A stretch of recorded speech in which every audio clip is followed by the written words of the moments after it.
Friends, திறந்த மனம் YouTube சேனலுக்கு உங்களை வரவேற்கிறேன்.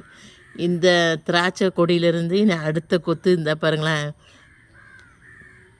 ஏற்கனவே வந்ததுலேருந்து நான் இதே மாதிரி பறித்து வச்சப்போ இதெல்லாம் பயங்கர புளிப்பு.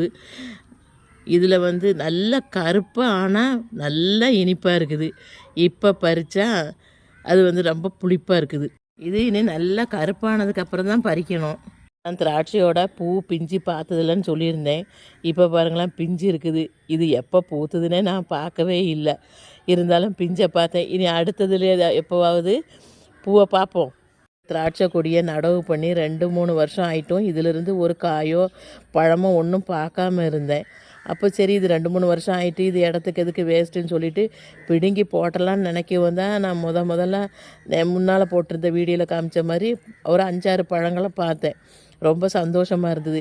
அதுக்கும் பாருங்களேன் ரோஷத்தை, நீ என்ன பிடுங்கியா போடுற, இந்தா பாரு அப்படின்னு சொல்லிட்டு அது காய்ச்சி காமிச்சிருச்சுது. திராட்சை கொடிக்கு மேலே ஒரு பந்தல் போட்டு விடணும்னு ஒரு ஆசை இருக்குது. அது எப்போ சாத்தியமாகும்னு தெரியல.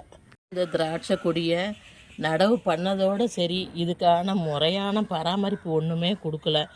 இனியாவது இது காய்ச்சதுக்கு அப்புறமாவது இதுக்கு ஒரு நல்ல பராமரிப்பை கொடுத்து ஒரு பந்தல்லாம் போட்டோம்னா நல்ல ஒரு காய் பலனை கொடுக்கும்னு நினைக்கிறேன். நாங்கள் பொள்ளாச்சியில் இருக்கும்போதெல்லாம் அங்கே நிறைய திராட்சை தோட்டம் பார்த்துருக்குறோம். நம்ம வீட்டிலலாம் அது காய்க்கிறதுங்கிறது பெரிய ஒரு அதிசயமாக இருந்தது.